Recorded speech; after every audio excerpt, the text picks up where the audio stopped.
Hi hello good morning welcome to Aadab TV. నేను మీ journalist Sai. Morning న్యూస్కి స్వాగతం అందరికీ. సో ఈరోజు ప్రధానంగా మనకి మార్నింగ్ న్యూస్లో కనపడుతున్న అంశాలు ఏంటంటే, ఉపరాష్ట్రపతి అభ్యర్థిగా తెలంగాణ బిడ్డ తెలుగు వ్యక్తిని ఉపరాష్ట్రపతి అభ్యర్థిగా విపక్ష కూటమి ప్రకటించింది. అంటే ఈ ఎన్డీఏ కూటమి ప్రకటించింది. సో ఇది కొంత ఇంట్రెస్టింగ్గా మారే అవకాశం కనబడుతుంది. ఎందుకంటే ఇప్పుడు తెలుగు వర్సెస్ తమిళ్గా మారబోతుందా అనేది ఒక పెద్ద క్వశ్చన్. ఎందుకంటే బీజేపీ ఏమో తమిళనాడుకు చెందిన రాధాకృష్ణ అనే వ్యక్తిని పెట్టారు. ఈ ఎన్డీఏ కూటమి ఏమో తెలంగాణకు చెందిన తెలుగు వ్యక్తి సుదర్శన్ రెడ్డిని పెట్టారు. సో చూడాలి, దక్షిణాది వస్తే దక్షిణాదిగా ఉండబోతుంది ఫైట్ ఏదైనా సరే. చూడాలి మరి. అంటే ఇప్పుడు కొన్ని పార్టీల అసలు రంగు బయటపడబోతుంది. బీఆర్ఎస్ ఎవరితో ఉంది, వైసీపీ ఎవరితో ఉంది, ఇలాంటి అంశాలన్నీ ఇప్పుడు బయటపడబోతున్నాయి. చూద్దాం మరి మెల్లగా సైలెంట్గా తప్పించుకుంటారా లేదంటే ఏం చేస్తారనేది ప్రస్తుతానికి సస్పెన్స్. ఇక నిన్న ఈ కాళేశ్వరం సంబంధించిన జస్టిస్ పిసి ఘోష్ ఇచ్చిన కమిషన్ నివేదిక ఏదైతే ఉందో ఆ నివేదిక తప్పుల తడక, ఆ నివేదికని కొట్టేయండి, ఆ నివేదికపై ఎటువంటి చర్యలు తీసుకోవద్దని మామాలుళ్ళు అంటే కేసీఆర్, హరీష్ రావు ఇద్దరు కలిసి వేరువేరుగా హైకోర్టుకి పోయి రిట్ పిటిషన్లు వేసారంట. సో ఈ అంశాలు మనకి ప్రధానంగా కనపడుతున్నాయి. ఇంకా చాలా అంశాలను వీటి గురించి వాళ్ళ పార్లమెంట్లో ఒక కొత్త బిల్లు పెట్టబోతున్నారంట. ఆ బిల్లు చాలా ఇంట్రెస్టింగ్ బిల్లుగా ఉండబోతుంది. అంటే ఆ బిల్ ప్రకారం ఏదన్నా నాయకుల్ని అరెస్ట్ చేస్తేనో లేకపోతే ఇంకేవో పెట్టారు ఆ బిల్లో. సో వాళ్ళని సీఎం అయినా పిఎం అయినా కూడా పదవి నుంచి దించేసే విధంగా ఏదో ఒక కొత్త బిల్లు పెట్టబోతున్నారంటే వాళ్ళ. సో చూద్దాం, చాలా అంశాలు ఉన్నాయి. అన్నిటి గురించి మనం డీటెయిల్డ్గా మాట్లాడదాం. ముందుగా ఒకసారి అన్ని వార్తాపత్రికల్లోని అంశాలు బ్రీఫ్గా ఒకసారి చూసే ప్రయత్నం చేద్దాం. ముందుగా ఆజ్ కీ బాత్తో స్టార్ట్ చేద్దాం. సో ఆజ్ కీ బాత్, కల్తీ కల్తీ కల్తీ, నేడు సర్వం కల్తీమయం, ప్రతి ఒక్కరి శరీరం రోగాలమయం, ఏ వస్తువు చూసినా కల్తీమయం, కల్తీ పదార్థాలు వాడకంతో ఆరోగ్యం దెబ్బతింటున్న వైనం, హోటల్స్ ఫాస్ట్ ఫుడ్ సెంటర్లో కల్తీ రాజ్యం, అధికారుల పర్యవేక్షణ లోపం ప్రజలకు పెద్ద శాపం, కల్తీ లేని ఆహారం లేదు, కల్తీ లేని వస్తువు లేదు, ఏం తినాలన్నా ఏం తాగాలన్నా కల్తీమయమే, ప్రభుత్వాలు కల్తీ నిరోధక చర్యలు తీసుకొని ప్రజల ఆరోగ్యాన్ని కాపాడాలి, ఆరోగ్యవంతమైన సమాజాన్ని స్థాపించాలి అని కామెడీ సతీష్ రెడ్డి గారు పంపించారు ఈరోజు ఆజ్ కీ బాత్లో. సో నిజంగా చాలా మంచి లైన్స్ పంపించారండి. అసలు ఏదైనా అండి, వాటెవర్, వాటర్ తాగుదామన్నా కూడా కల్తీ లేని వాటర్ లేదు తెలుసా మనకి. వాటర్ మనం ఆఖరికి ఈ డబ్బులు పెట్టి కొనుక్కొని వాటర్ బాటిల్స్ తీసుకుంటాం చూసారు, అవి కూడా కల్తీమయమే. సో మొత్తం కల్తీ రాజ్యమే వెళ్తుంది. మనం ఏం చేయాలన్నా ఏం తాగాలన్నా ఏం తినాలన్నా కూడా పూర్తిగా కల్తీయే కనపడుతుంది. రైట్, ఒకసారి ఇప్పుడు మనం ఫటాఫట్ హెడ్లైన్స్ చూద్దాం ఒకసారి. సో బీఆర్ఎస్ సవాల్ చేస్తుంది, కాళేశ్వరం కమిషన్పై హైకోర్టులో పిటిషన్ వేశారు, నివేదికపై స్టే ఇవ్వాలని చెప్పి కేసీఆర్, హరీష్ రావు పిటిషన్. త్వరలో అసెంబ్లీలో చర్చ రాబోతున్న ఈ కాళేశ్వరం నివేదిక మరి హైకోర్టు ఎక్కడంతో వీళ్ళిద్దరూ ఏం జరుగుతుంది అనేది కూడా ఒక ప్రధాన డిస్కషన్ నడుస్తుంది. మాట్లాడదాం దాని గురించి. ఇక నిన్న మంత్రులందరూ కలిసి ఒక మీటింగ్ పెట్టారు. ఎందుకంటే ఉపరాష్ట్రపతి అభ్యర్థిగా తెలుగు వ్యక్తిని, దట్టు తెలంగాణ వ్యక్తిని ఎన్నుకున్నారు కాబట్టి, ఈ ఇండియా కూటమి అభ్యర్థిగా నిలబెట్టింది కాబట్టి ఆ అభ్యర్థిని గెలిపించుకుందాం, మనందరం ఐకమత్యంగా ఉందాం, తెలుగు వాళ్ళని ఎట్లయినా గెలిపించుకోవాలి అనే అంశాలపై నిన్న మంత్రులందరూ కూర్చొని ఒక ప్రెస్ మీట్ పెట్టారు. సో దీంట్లో మాట్లాడుతూ, భయమా లేక భక్త్యా, మోడీ భజన్లో కిషన్ బండి సంజయ్లు బిజీ, గల్లీ స్థాయిలో లొల్లి చేసి ఢిల్లీలో అడగరా, తెలంగాణ రైతులకు అన్యాయం చేయొద్దు, తక్షణమే యూరియా కోటా విడుదల చేయండి, కేంద్రానికి ముఖ్యమంత్రి రేవంత్ రెడ్డి విడుదల. ఇప్పుడు ఎలా ఉంటుందంటే ముఖ్యమంత్రి గారు ఏదైనా సరే 50-50 ఉంది. అంటే ఇక్కడ 8 మంది మీ ఎంపీలు ఉంటే 8 మంది బీజేపీ ఎంపీలు కూడా ఉన్నారు. మరి మీ 8 మంది ఎంపీలు ఎంతవరకు ఫైట్ చేస్తున్నారు అనేది కూడా ఇక్కడ మనం ఆలోచించాల్సిన విషయం కదా. సరే, బీజేపీ వాళ్ళు ఎంతవరకు ఫైట్ చేస్తున్నారా, బీజేపీ ఎంపీలు ఏంటి అనేది పక్కన పెడదాం కాసేపు. మీ ఎంపీల పరిస్థితి ఏంటి, ఇది మాట్లాడాల్సిన అంశం. మాట్లాడదాం మనం. ఇక తెలుగువాడిని ఉపరాష్ట్రపతిగా ఎన్నుకుందాం, పార్టీలకు అతీతంగా ఎన్టీఆర్ స్ఫూర్తితో ఓటేద్దాం, రాజ్యాంగ పరిరక్షణకు ఎన్నిక ఎంతో ముఖ్యం, తెలుగు రాష్ట్రాల పార్టీల నేతలకు రేవంత్ వినతి. సో దీంట్లో 2 పాయింట్స్ ఉన్నాయండి. మొదటి అంశం ఏందయ్యా అంటే, నిజంగానే పార్టీలకు అతీతంగా అందరూ కలిసి ఆయన్ని సపోర్ట్ చేయాల్సిన అవసరం ఎంతైనా ఉంది. ఎందుకంటే తెలుగు వ్యక్తి ఉపరాష్ట్రపతిగా అవుతున్నారంటే మనకి ఎంతో గర్వకారణం. గతంలో వెంకయ్యనాయుడు గారు తెలుగు వ్యక్తిగా ఆయన కూడా గతంలో ఉపరాష్ట్రపతిగా చేశారు. ఇప్పుడు మరోసారి అవకాశం వచ్చింది. ఇక్కడ సెకండ్ పాయింట్ ఏంటంటే, దేశవ్యాప్తంగా బీసీల అంశం కానీ, బీసీలకి ఆయా రాష్ట్రాల్లో సంఖ్యలను బట్టి వాళ్ళకి గుర్తింపు ఇవ్వాలని కానీ ఈ అంశాన్ని లేవనెత్తిందే కాంగ్రెస్ పార్టీ. మరి అలాంటి కాంగ్రెస్ పార్టీ ఇప్పుడు ఉపరాష్ట్రపతి అభ్యర్థిగా ఎందుకు ఒక బీసీని పెట్టలేదు, రెడ్డి సామాజిక వర్గానికి చెందిన వ్యక్తిని ఎందుకు పెట్టాలి అనేది కూడా ప్రధానంగా ప్రజల నుంచి వినిపిస్తున్న ఇంకో ఆర్గ్యుమెంట్. మరి దాని గురించి వీళ్ళు ఏం చెప్తారో చూడాలి. కరెంటు కాటు, దీని గురించి పెద్ద ఇష్యూ నడుస్తుందండి హైదరాబాద్లో.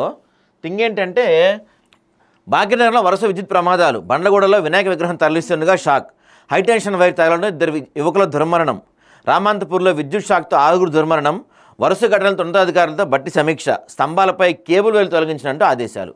ఈ ఎలక్ట్రిక్ స్తంభాలపై కేబుల్ వైర్లు, ఇంటర్నెట్కి సంబంధించిన వైర్లు తీసేయాలని చెప్పి అర్జెంటుగా ఆర్డర్స్ ఇచ్చారనమాట.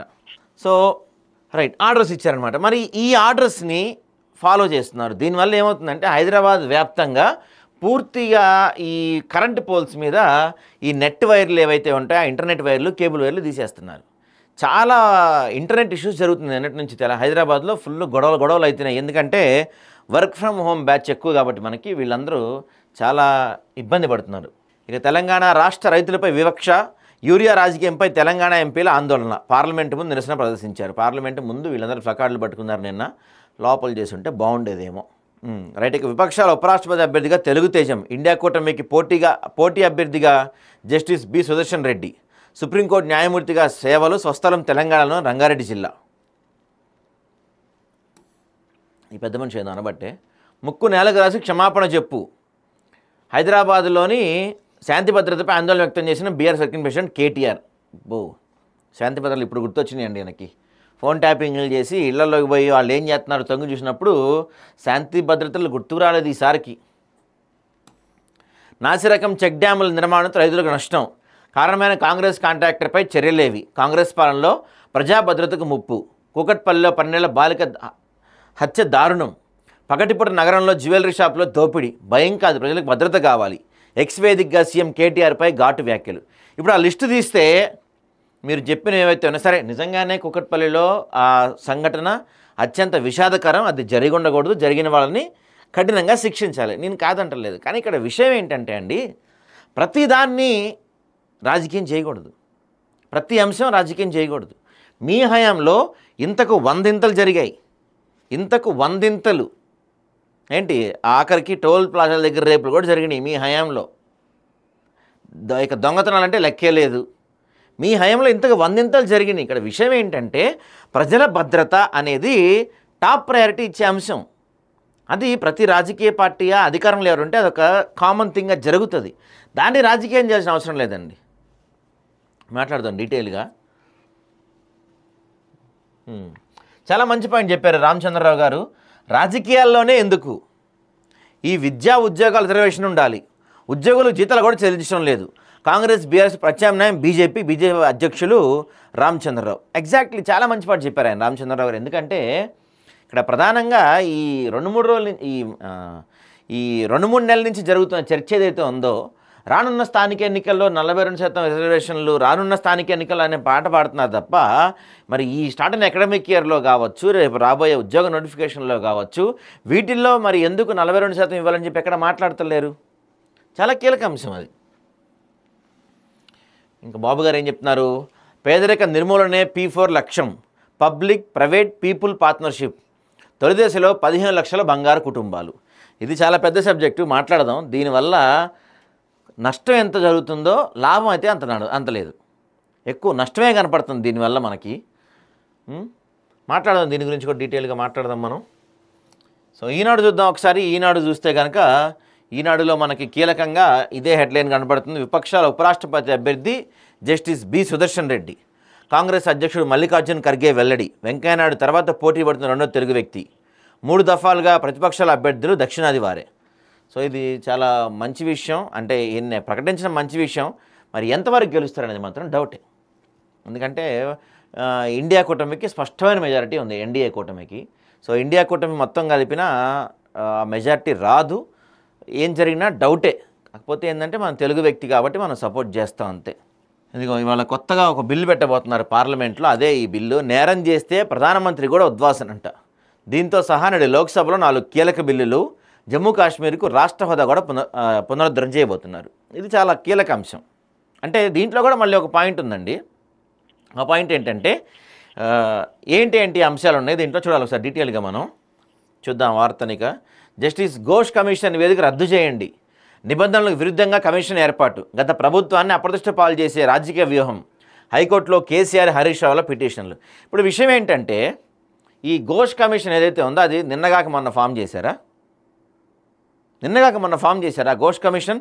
మీరిద్దరూ పోయారు విచారణకి, మీరు చాలా 2-3 సార్లు విచారణకు పోయారు, మొత్తం అంతా అయిపోయింది, నివేదిక ఇచ్చిన తర్వాత ఇప్పుడు అది చట్టవిరుద్ధంగా కనపడుతుందా మీకు?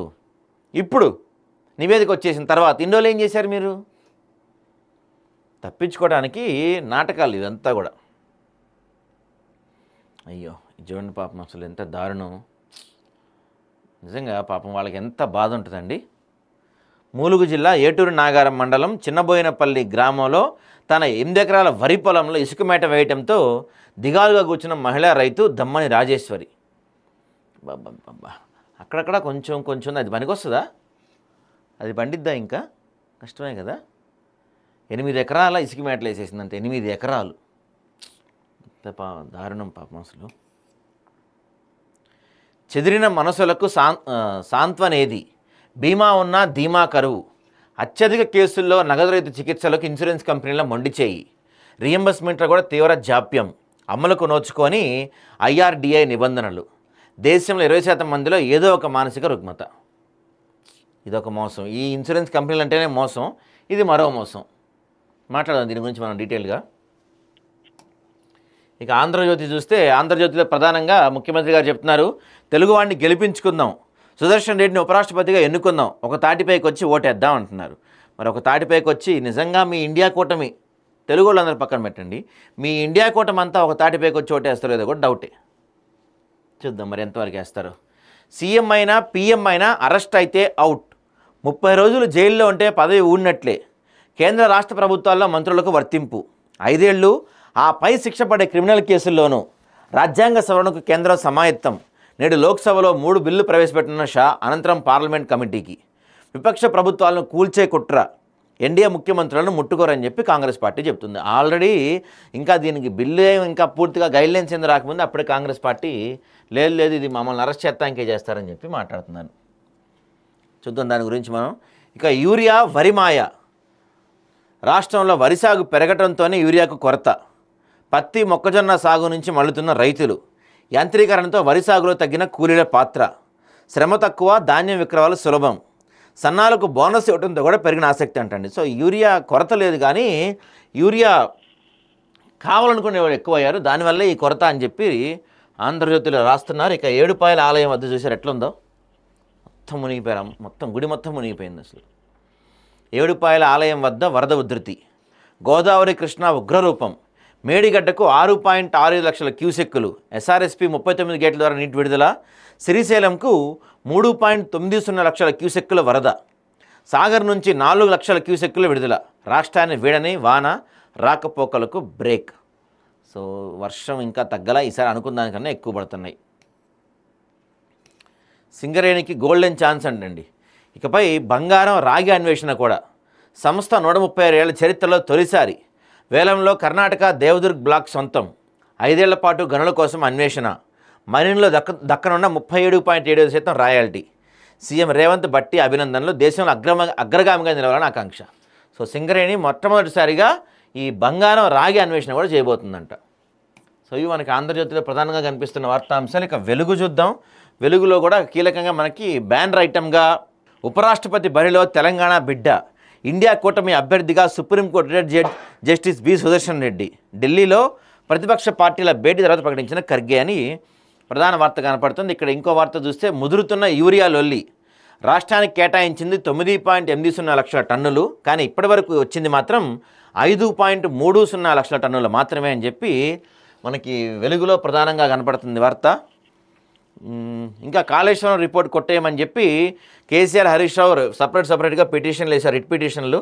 దీనిపైన ఏ నిర్ణయం వస్తుందో చూడాలి. ఇక ఇంకో వార్త, కీలకమైన వార్త, మాజీ ఎంపీ రంజిత్ రెడ్డి ఇంట్లో ఐటీ సోదాలు చేశారండి. వరుసగా 2సారి అనుకుంటే ఇంట్లో ఐటీ సోదాలు జరగటం, DSR గ్రూప్ కంపెనీలు సహా 27 ప్రాంతాల్లో తనిఖీలు, రియల్ ఎస్టేట్ ప్రాజెక్టులో భారీగా అక్రమాలు.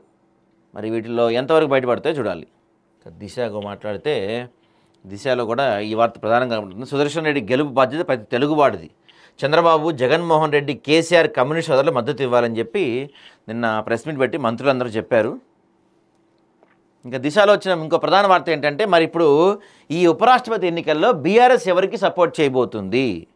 ఇండియా అభ్యర్థి సుదర్శన్ రెడ్డి, ఎందుకంటే తెలంగాణ బిడ్డ, తెలుగు బిడ్డ, ఆయనకి సపోర్ట్ చేయబోతుందా? ఒకవేళ జరిగితే బీజేపీ విమర్శిస్తుంది. ఏమని? ఎన్డీఏ అభ్యర్థి రాధాకృష్ణకి సపోర్ట్ చేస్తే కాంగ్రెస్ నుంచి అటాక్ చేస్తుంది. ఎందుకు? ఉద్యమకారుని అవమానించారని. బీజేపీకి సపోర్ట్ చేసిన ఇబ్బందే, కాంగ్రెస్ సపోర్ట్ చేసిన ఇబ్బంది. నాకు తెలిసి తటస్థంగా ఉంటారేమో అనుకుంటున్నా. 4 ఎంపీలు ఉన్నారు వీళ్ళకి రాజ్యసభ నుంచి. 4 ఎంపీలు అనేది కొంచెం ఇంపార్టెంట్, 4 ఓట్స్.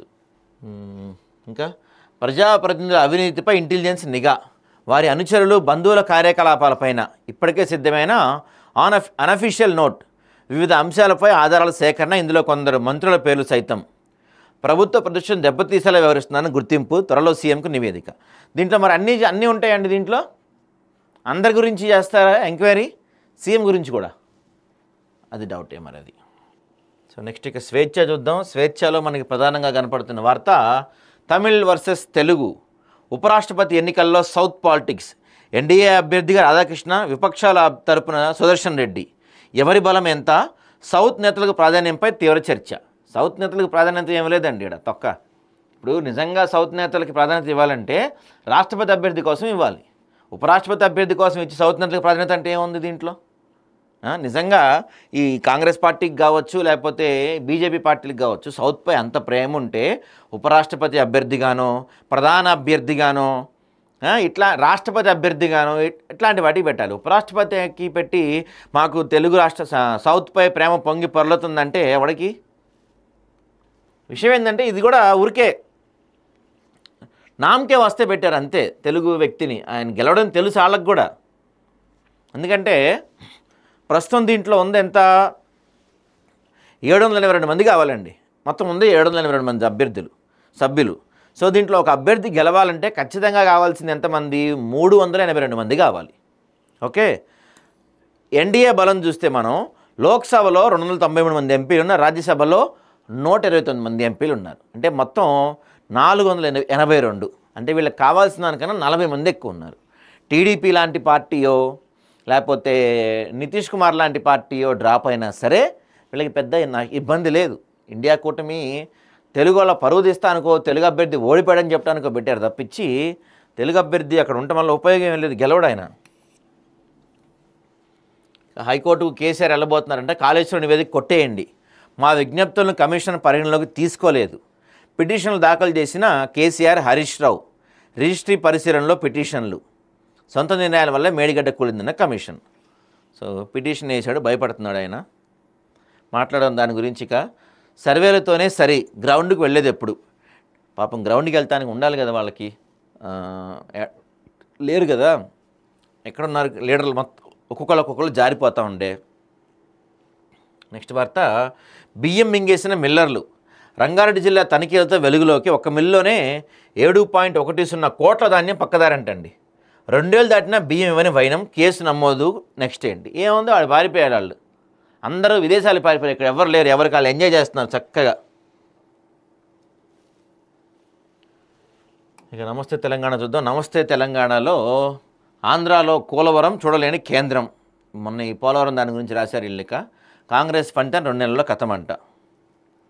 మేడిగడ్డ వాడాల్సిందే, తెలంగాణకు కాళేశ్వరం అత్యవసరం, రేపటి కోసమైనా రిపేర్ చేయాలి. రేవంత్ ప్రభుత్వ ఆర్థిక సలహాదారు మోహన్ గురుస్వామి కీలక వ్యాఖ్యలు. దీని గురించి కూడా డీటెయిల్గా డిస్కస్ చేద్దాం మనం. ఇక రేవంత్ సర్కారు వైరంగం, కరెంటు తీగలను సరిచేయలేక కేబుళ్ళు కట్. ఈ నగరానికి ఏమైందని పార్ట్ 2 రాశారు ఒకటి. ఇది నిజంగానే చాలా ఇంపార్టెంట్ స్టోరీ. దీని గురించి కూడా మాట్లాడదాం మనం. వీటన్నిటి గురించి ఒకసారి డీటెయిల్గా అనాలిసిస్ చేసే ప్రయత్నం చేద్దాం.